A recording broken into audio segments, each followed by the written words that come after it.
China and the United States are both trying to bring in allies and partners, each trying to bolster their strategic situation, take some of the burden off America for defense by having Japan and Germany spend more money. And as we are doing that, China's moving towards Russia. It's exactly reverse logic from why Nixon went to China in 1972, was to bring China into our fold against Russia. Now China and Russia are doing that. So there's a big power realignment, and we're each trying to build, strengthen alliances, increase defense spending, and so forth.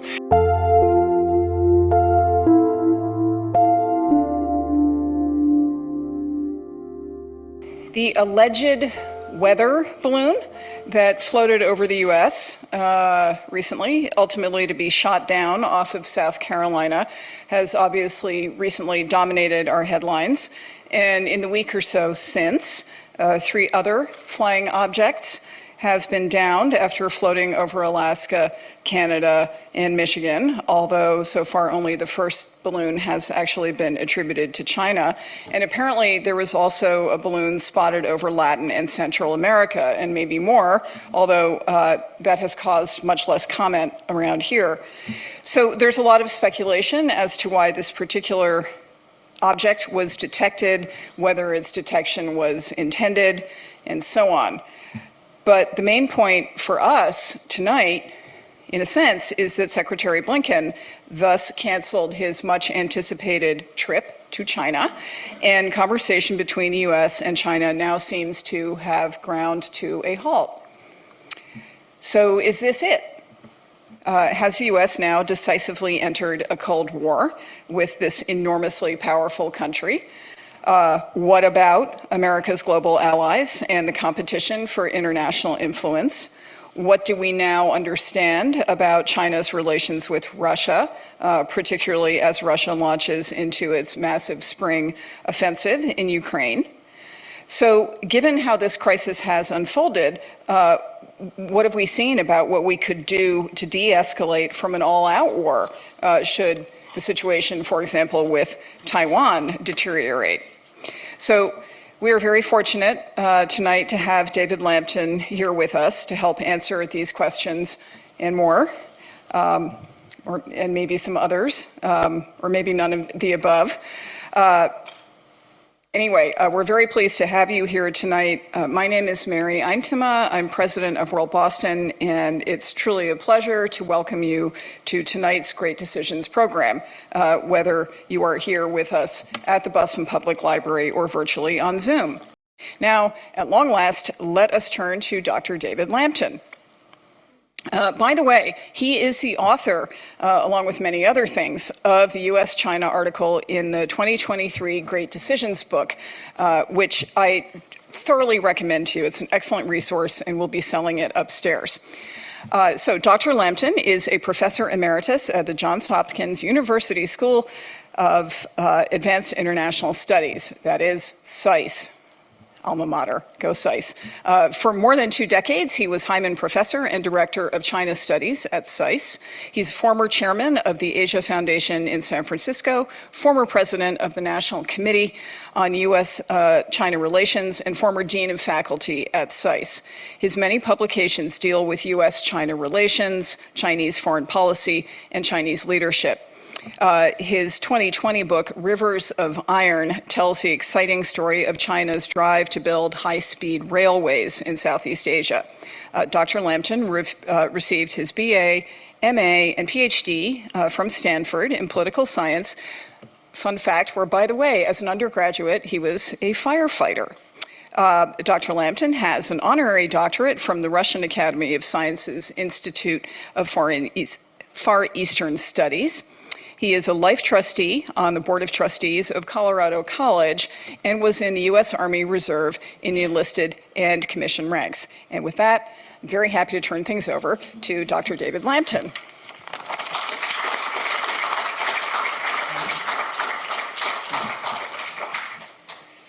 It's always interested me that on my resume, people are most interested in the firefighter. entry on my resume. I thought it was great preparation for a life of studying contemporary China. You seem to sort of be jumping from crisis to crisis, punctuated by some good times, but that's not the current era in which we all are. I want to thank Natalie Mace for the kind invitation, and President Idema of here. She's SAIS 1995, and I noted Mr. Clifford was in the introduction as well. And so in any case, I really appreciate both the invitation and the introduction. I also want to thank all of you for coming and giving me the opportunity to talk about a subject I've spent my whole life studying and fascinates me as much as it did when I took my first course in Far Eastern history in 1964 from Miss Turner. And she left a lasting impression. It changed my life. So to all the teachers out there, let me just collectively thank you through Miss Turner. I look forward to a lively discussion, and indeed, I like the Q&A more than the talking head, so I will adhere to the time, and we'll have plenty of time to talk. I was just in Taiwan and in Ho Chi Minh City, Hanoi, and Jakarta in Indonesia.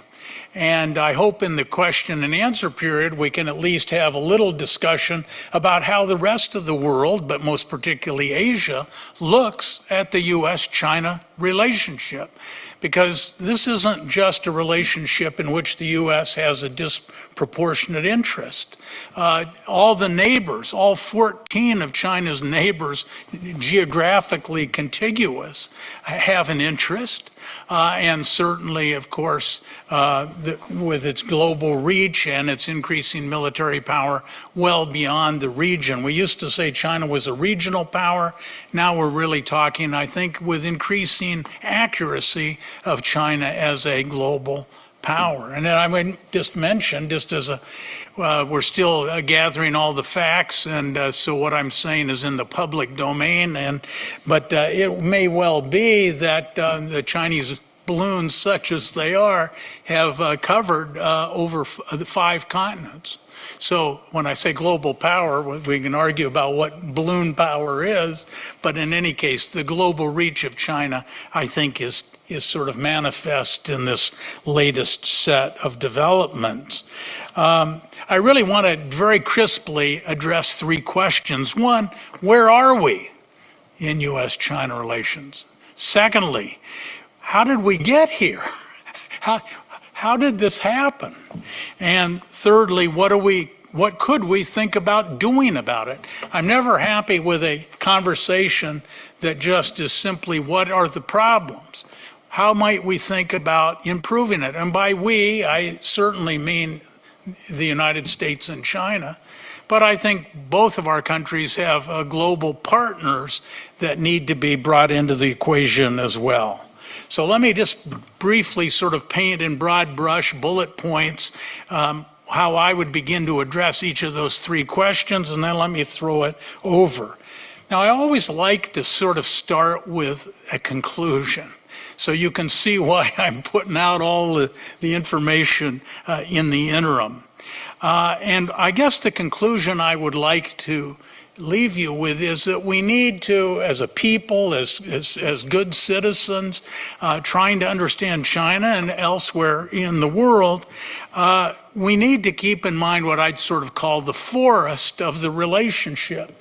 This is not just a state-to-state relationship we have with China, for better or worse. It's a society-to-society relationship. And it's true our governments have their issues, but there are many city-to-city relationships between China and the United States, state-province relationships, corporate relationships, NGO relationships. This is a very thick relationship, and not all of them are characterized by what we're seeing on the front page of our newspapers or in the media. So what I want to do is try to paint what the forest looks like, and then in our Q&A Q&A, we can talk about the trees and the individual issues, whether it's China's relationship with Russia and how is China relating to the Ukraine war, very important. Taiwan, very important. Balloons, I'm not sure yet how important I think that is, but it certainly captured the public administration. So, where are we? What's going on? What are the major characteristics of what's occurring? And this is where I think it's really very serious what's going on. And I'm not a blame America kind of person, and I'm not a blame entirely China. This relationship is a relationship, and relationships are about interaction. So I'm concerned about the direction of this interaction. Leave it to others to attribute overall blame. Now, the first characteristic of the situation, I think, is really that each of our two countries is developing strategic doctrines that assume the other is the major strategic long-term threat that we face. You can argue that's accurate, not accurate, but we're both now guided by strategic documents. And in this regard, Trump and Biden are pretty much on the same page in terms of the overall strategic analysis. And frankly, Xi Jinping's been in power since 2012, 2013. And as far as I can see, he hasn't changed his strategic mind. So we can go into all the documents that lay behind this.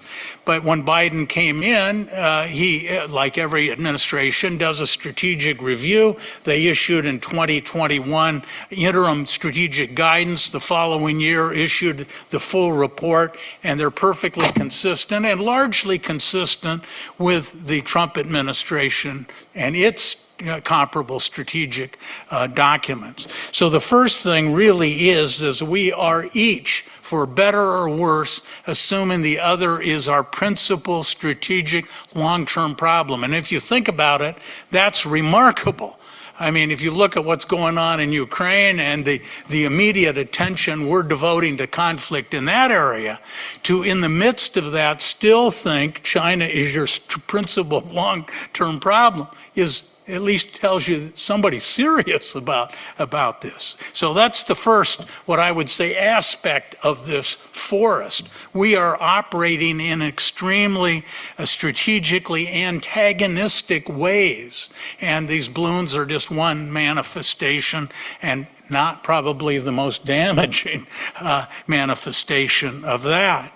Second aspect of this overall situation is that both of our countries are involved in what I would call a nationalistic domestic consensus, and that each of our countries is bent on, in our case, maintaining dominance, meaning that no collection of other countries in Asia can force its will on U.S. supreme interests, and China is in a quest for, I think, dominance in the region, or at a minimum, pushing the United States as far from its perimeter, its coast, its perimeter all the way around Central Asia, South Asia, Southeast Asia.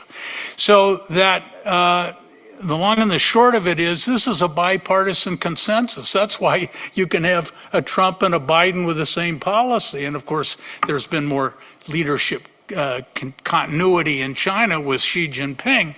So there's a consensus, and you can see it in Congress.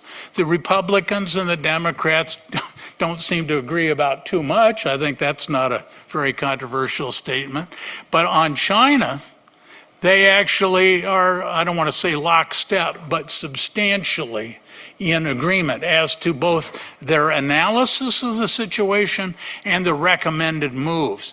Massive competitiveness bill passed. China was the rationale for making our industry more, and we should do that, incidentally, competitive. The CHIPS Act that is going to involve billions and industrial policy in the United States aimed at reducing our dependence on China for chips. So in any case, this is a consensus, which to me says our policy is not likely to change anytime soon. If it was two parties fighting at each other, it wouldn't be very desirable to keep changing your policy, but at least there would be some probability there would be change from administration to administration. I don't see that, and Xi Jinping has just been, anointed for what could prove leadership for life, so you can't bet on him changing any time, although that's certainly a possibility. A third aspect of this overall situation of the forest is that China and the United States are both trying to bring in allies and partners, each trying to bolster their strategic situation, take some of the burden off America for defense by having Japan and Germany spend more money. And as we are doing that, China's moving towards Russia. It's exactly reverse logic from why Nixon went to China in 1972, was to bring China into our fold against Russia. Now China and Russia are doing that. So there's a big power realignment, and we're each trying to build, strengthen alliances, increase defense spending, and so forth. And if you think I'm kidding, just bring up on your Google at some point the joint statement between Putin and Xi Jinping.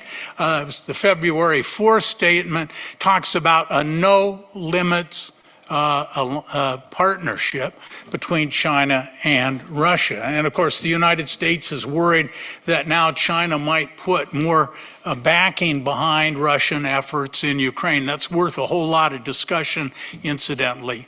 And I hope somebody will ask about that in the Q&A. But the point is, we're building alliances.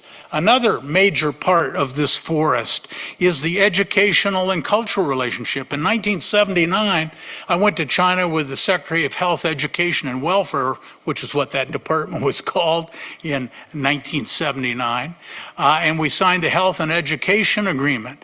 Now, that was always, for the last 40 years, the bright spot in the U.S.-China relations. We had, at the height, about 375,000 Chinese students here in tertiary education, and it represented an export industry for us of $15 billion. The number of Chinese students is now, there's a debate over that exact number, but let's say it's probably fallen by about 50%. If you look at the number of Americans, there were never as many American students and scholars in China as the Chinese here, but I think at the height we were at about 11 or 12,000. I'm not sure exactly what the number is now, but I did hear one number that put it at about 400. Language training is now moving in substantial measure to Taiwan, for example. So the educational cultural relationship that held us together and was so important economically in our relationship has really, I think, taken a hit. Certainly another aspect of this forest is what I would call an all-domain arms race. We are in an arms race with China, a space race, an undersea race, a cyber race. This is much more multidimensional than the arms race we had with the Soviet Union, because there are so many more domains we're now able to contest, whether it's undersea, space, 60,000 feet and above. So this is going to be very expensive. And if you look at our defense spending, it's going up, and China's been going up for a long time. So we're devoted. This isn't just rhetoric. We're devoted. I remember I always had a professor, his name was Robert North. He said, if you want to know what somebody believes, look at where they spend their money. And if you look at where both societies are spending their money, you're going to have, now as it works out, China actually spends less of its GDP on military than we do, as nearly as we can tell. So we've got that. another part of this forest is what I would call tit for tat retaliation, economic retaliation, tariffs, export controls, investment controls.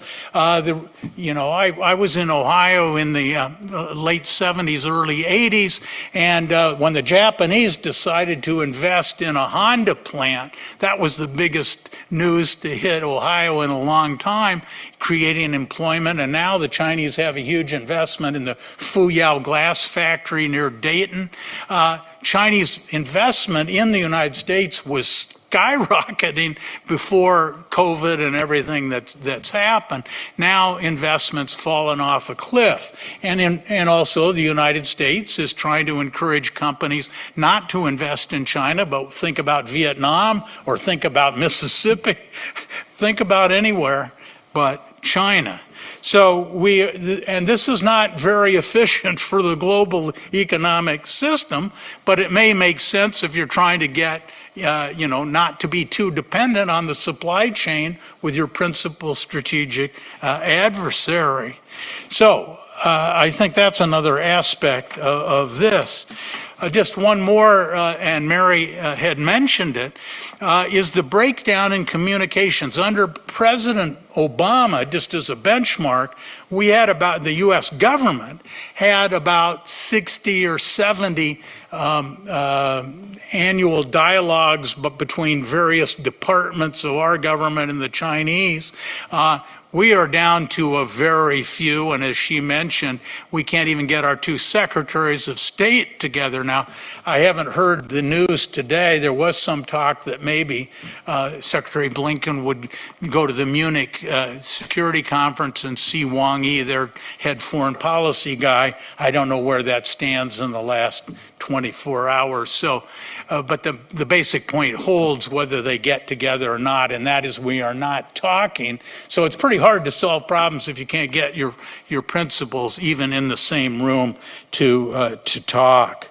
I would just say one other aspect of this. If you think back to the Cold War with the Soviet Union, the frame was really communism against freedom. We called it the free world was against the Soviet Union. Well, one of the accomplishments that Nixon, when he went to China and 8 administrations since, was to take the ideology out of the U.S.-China relationship. You can argue that was good or bad, but they didn't talk about ideology because it wasn't much of a point, and China was so committed to the idea of economic modernization, they didn't want to talk about ideology. But both of us are now getting back into the ideological vocabulary. If you listen to President Biden, and I'm not criticizing it, I'm observing it, he talks about the global struggle between autocracy and democracy. Well, if the U.S.-China relationship gets judged and managed in that framework, you can imagine it's not going to be a very productive discussion. So that's the forest that I see. If you're going to come up with solutions, the first job is to recognize what the problem is. And this is a big set of problems. Now, the next thing that I think we ought to talk about is how did we get into this situation? Describe the problem, but how did we get here? Well, I think there's a number of things, and there are many things that I won't list that could plausibly be added to the list, and I won't go to detail. We can talk about what interests you. But I think among the things that have pushed us in this direction is first leaders.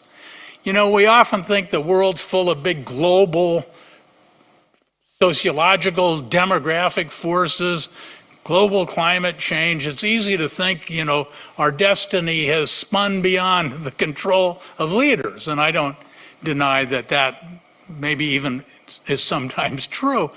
But on the other hand, leaders make a big difference. And I'll be glad to go into it, but certainly the convergence of Xi Jinping, who was different than the 3 preceding leaders, Deng Xiaoping, Jiang Zemin, and Hu Jintao. he was a big departure, and I think we could all agree Trump was a big departure from the preceding administrations, whatever you think of that departure. But the point is, we had two leaders come into power roughly in convergent fashion, and they had very different views of their country's role, what they feared in terms of their own domestic circumstance, and this has driven them together. So you can't ignore leaders. I guess that's obvious point number one.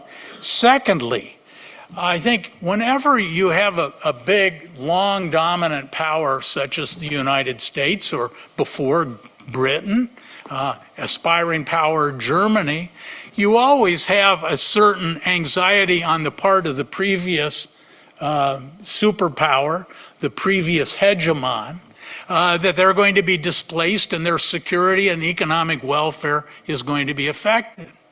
And conversely, you have the aspiring big power who says, we've made so many achievements, we've increased our power, why should we play by all the rules you, the previous hegemon, the US, imposed? And part of that's like, who can surveil against who here? Who has the right to penetrate others' security space? So we have a natural problem that isn't just a function of who's the leader, but that you have the convergence of a rapidly rising power. And it's always more difficult for a political leader to deal with a rapidly changing situation than a gradually changing situation. And so I think, you got to keep in mind this tectonic plates of the world political system are changing, and that would have been difficult for even the wisest leaders in both countries to deal with. Certainly a third factor is that globalization, I think, don't hold me to the figures, but you'll get my drift, is I think globalization probably helped 80–90% of the world's people. But whatever percentage were left behind, were really left behind. And there's been growing inequality, economic inequality across the world, and importantly in China, and certainly our own Midwest and left behind traditional industries are part of the price and story we paid here, and we didn't insulate them very well from these global riptides. Well, those people have power, and they're beginning to exert it, or have exerted it. And you see it in Hungary with Orban, Modi in India, Bolsonaro in Brazil, Putin in Russia, Duterte in the Philippines. This last era has coughed up a lot of strong persons. And they, thank you very much, want to keep power by whatever means they can. Another certain why it's happened is public opinion. And of course, that gets to the role of media and social media and the kind of unparalleled effects that social media has in polarizing populations, whether it's respect to domestic policy or foreign policy. And then I would just end on, how did we get here set of things. I think there's a narrative in the United States particularly that the people who brought you engagement with China were naive. They thought that if we had modernization and trade, China's domestic governance would change. And that this was a naive thought that we didn't drive hard enough deals when we were dealing with a hard-nosed Chinese regime. Now, in fact, I think that view ignores what you might say as the great benefits. But am I over time here? Okay. So in any case, I think those are some of the factors that have got us to where we are now. So let me wind up by asking the question, what might we think about doing? Now, as the Chinese say, one hand can't clap. So we can have all the goodwill about doing good things or improving the situation, but if we don't have a hand clapping, there's not going to be a big move forward. So the Chinese have their responsibilities, and as well, maybe certainly half the responsibility. So, but taking that for granted, what could be done? And I think the conditions I've described, this isn't a year-long problem. This isn't probably even a decade-long problem. This is going to be, I would guess, decades. So there isn't a silver bullet quick fix. But if I were to step out on that long journey, take the first step, what are some of the things I might do?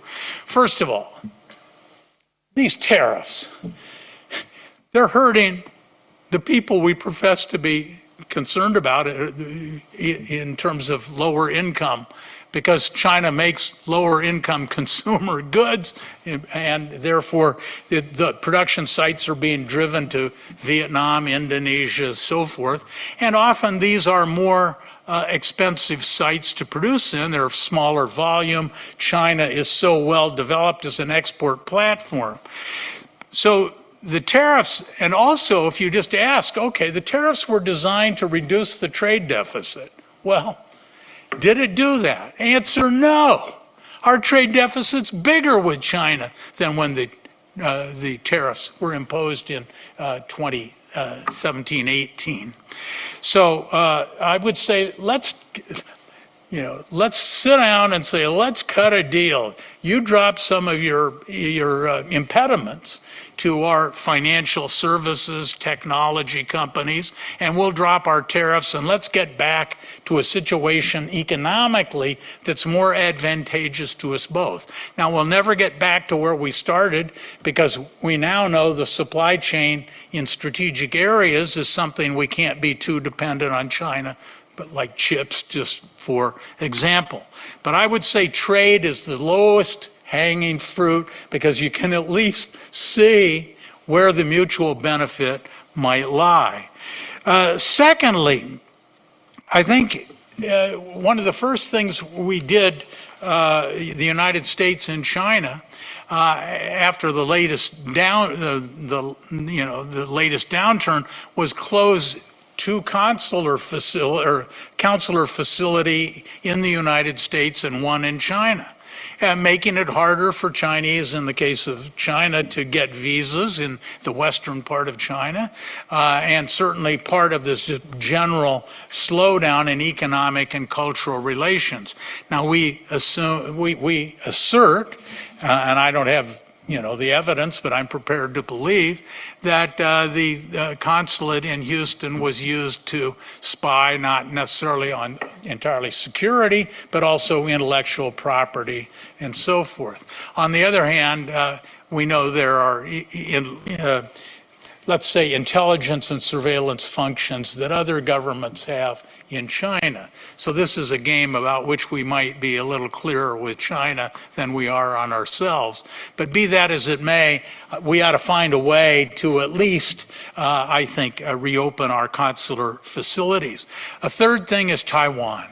And the long and the short of it is, Nixon and Mao agreed, we're not going to agree on Taiwan. Let's leave that situation in a sort of frozen state until wise leaders at some point in the indefinite future can deal with it.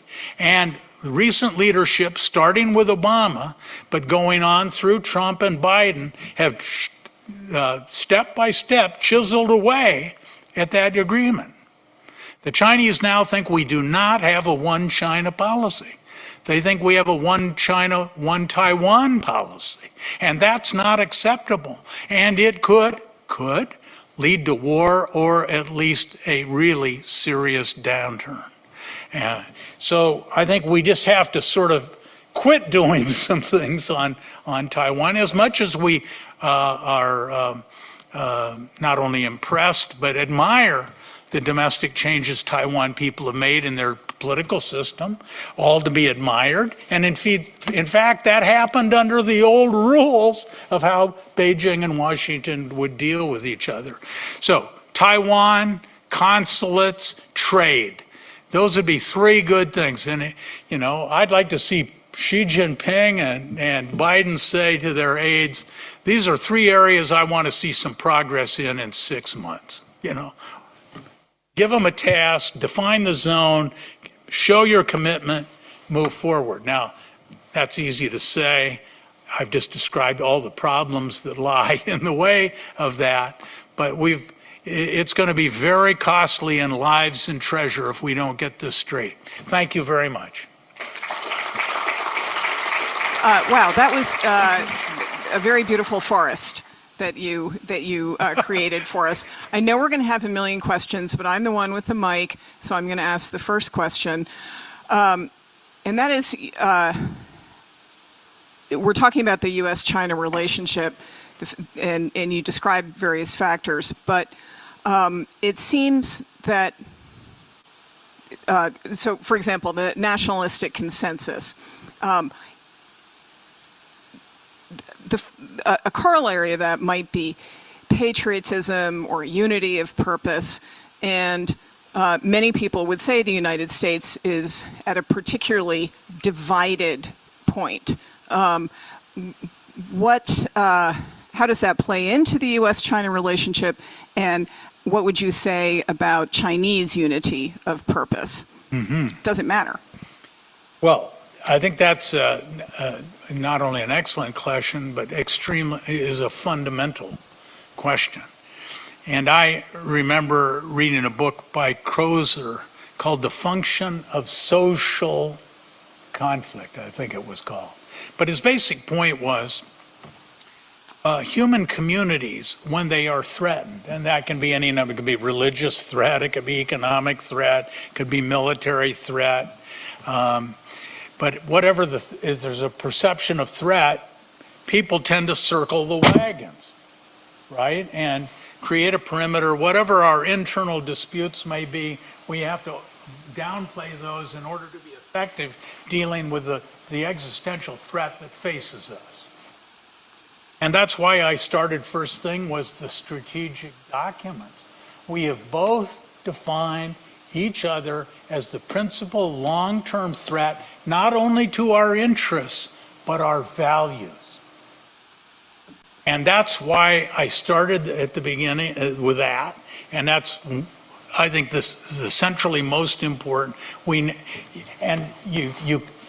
isn't necessarily a plot, but political leaders, for instance, I mentioned globalization and how that led to the rise of, I will say, people who lost in the economic period of globalization, inequality, and so forth. And political leaders can mobilize this, but they can also use foreign threat to build, and you had Trump, just for example, pointing to the problems that China represented, the economic threat he was substantially concerned about. That's where tariffs came from, partly, out of that thinking.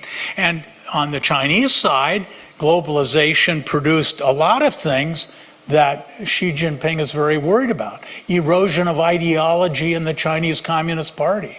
The propaganda apparatus, the military were losers in reform. China's defense spending was lower, could put more investment internally. But what Xi Jinping is doing is empowering the security apparatus to protect from both ideological and military incursion threat and fear for the future of the Chinese Communist Party. So in some sense, I would say both our leaders, I don't want to attribute it as a strategy, but it's a natural reaction to consolidate consensus behind them using security as the rationale. And both of us are doing this. And I'm not saying, and the problem is that the more each side does it, the more it becomes true, right? It's this kind of feedback loop. And then, of course, one thing I didn't say but relates to this, and that's technology. If you are looking at the world from threat, you're trying to look at what could the other guy develop in terms of technology. What's this balloon really doing, right? That kind of thing. How good are China's hypersonic missiles? How much accuracy do they have? How many nuclear weapons is China building. It used to be happy with 1 to 200. Now it aims by 2030 to have at least 1,000. So if you think that's what China's trying to do in 2030, you're going to put in place plans today to deal with the situation in 2030 as you think it might be. But you don't know. And so you're going to build your capability, and suddenly the Chinese are in their back rooms planning. Well, the Americans are doing this, we better do that. So you have a kind of technology drive to this thing.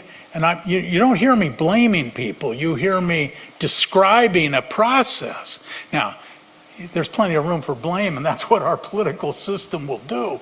But if it was just a blame game, I don't want to say I'd be reassured, but I'd be a little more reassured than these fundamental, almost human psychological forces planning for an uncertain future.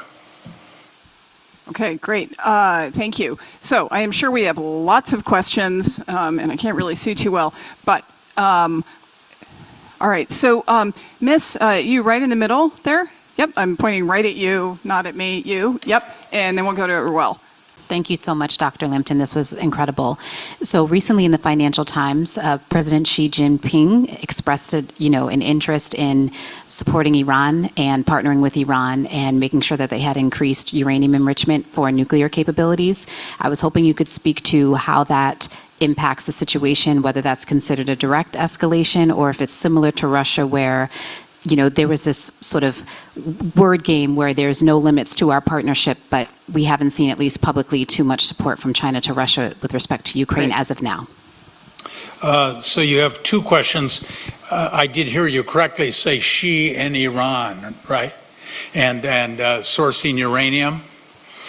Well, it's a complicated story, and I actually did some research and papers for the Nuclear Regulatory Commission in the United States with a colleague on China's civil nuclear power program. And China has a number of hopes. First of all, to increase civil nuclear power in China, because coal is the major source of energy for China still, and it's so polluting and it creates the global warming problems, but it also goes downstream, creates acid rain. Coal's got a lot of problems, in particulate and upper respiratory disease and all of this. So the Chinese want to go to civil nuclear power. Now we have our, what you might call, allergy to civil nuclear power, but we have allergies also to hydroelectric dams, right? It comes down to it, we're not very happy with most energy sources. It's wind and solar, and China's moving in those directions. But the point is that a part of the solution the Chinese see is nuclear civil power. Forget about also that I mentioned we believe, have a quite substantial program to grow their nuclear warhead. So I don't know how all that fits together, but it has a requirement for fissile material, and so that will be met one way or another, and I presume Iran and uranium fits in to both the civil and military plans China has. So, but the Chinese would say, I'm not trying to carry Chinese water, but just point to the difficulties. The U.S. is cooperating with Britain to provide Australia nuclear-powered submarines, not nuclear missile submarines, but nuclear-powered. And so the Chinese are very worried about what we're doing with some of the people around their periphery. We're also worried what China's doing with Pakistan, and that's a whole another story. So you've hit on a very important topic, but the energy, if China's going to move away from coal substantially, or at least more substantially than it has, it's going to need alternatives. And we don't like a lot of the alternatives, most notably hydro, because it dams rivers and has all sorts of displacement effects. Solar and wind aren't going to power China all by themselves anytime soon. We'll put it that way. So I think we need a little understanding as well as condemnation of what China's doing. It acts for lots of reasons, and not everything it does is to put an eye on the finger of the U.S. Now, sometimes that is their purpose. Now, you mentioned Russia, and you said, I think you said, you'll correct me if I'm wrong, that Russia or China has not done much to help Russia yet. Yeah, I think the implication was yet. And I think that's probably right, and I have no independent knowledge, but I do talk to people in the government. I do not speak for the government, but I think the way I heard it put from what I believe to be a reliable person is that the Chinese thus far have not crossed a line into supplying military items that are undeniably, I would say, important or consequential. That China's doing some things in the economic area, including perhaps rations, food rations for troops, and so forth. So you can see there's a spectrum from clearly military to civilian and everything in between. But I think the U.S. government, as they said to me at least, we are being vigilant on this. My conclusion, we're not very confident how long that's going to. And the more our strategic relationship goes down, the more the Chinese, as one military related system person put it to me in a conversation we had, you know, Dr. Lampton, if U.S. and China are at loggerheads, there might be Chinese who think U.S. being preoccupied in Europe with a war isn't so bad for China. You see, this is how this thinking goes. Once you set up a strategically adversarial relationship, each party is looking for whatever club they can find to beat the other. I hope that addresses your question. Okay, great. So we do have lots of questions. We're going to go to one on Zoom. I neglected to point out my brilliant colleagues, Natalie Mace, who's our Director of Global Engagement Programs. And if you're a World Boston staffer or board member, raise your hand and everybody go talk to them after. Yay. Okay, so go ahead with the question from Zoom and then we'll come down to Ruel. Thanks, Mary. I'm taking a Zoom question from Albana Orgoka. Can you speak up? Speak right up. Absolutely, yes. I'm taking a Zoom question from Albana Orgoka. How are U.S.-China relations viewed by our allies, non-allies, and the world in general? Well, that's a great question, and a big one, especially when you cap it off with the world. But let's put it this way. I think everybody, almost every country in the world, or every continent in the world, has a set of concerns about U.S.-China relations. Some might be more predominantly in the economic area, some more in the military competition area. So not everybody's concerns are exactly the same, but everybody has concerns because everybody's got a stake in it.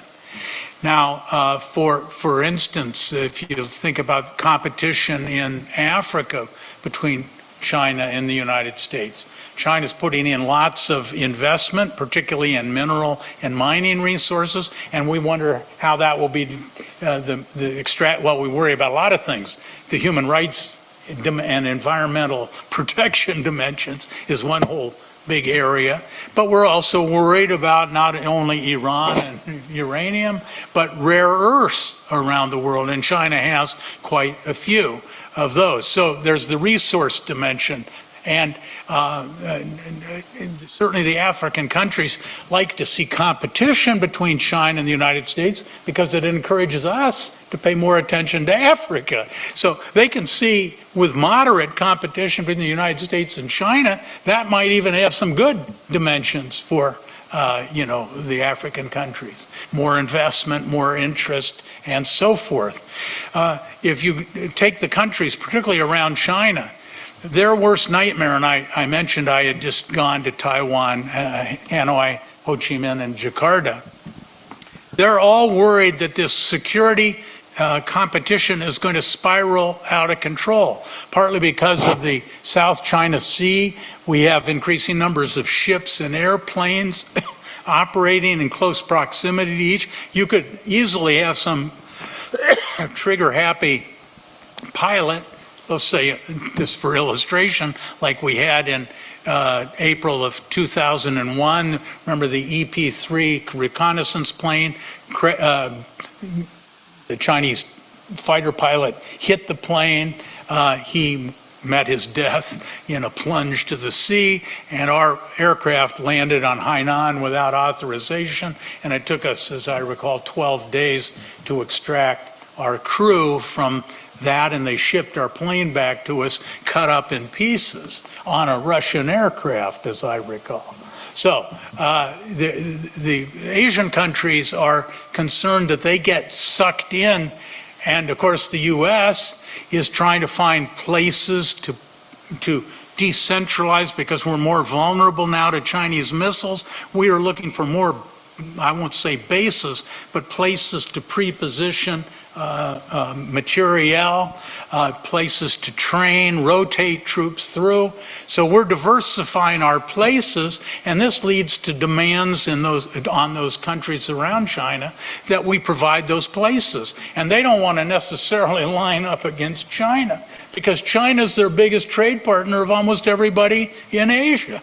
So all I'm saying is each country, each continent, each region is its own story, but nobody's indifferent to a high level of conflict between America and China. Okay, thank you. Implications without limits. All right, we definitely need to get to Roel right here, and this may be our last question, but don't forget we're going to have some conversation upstairs. Roel, go right ahead. Yeah, there seems to be a tendency, both with China and with Russia, to look again toward actual physical expansion.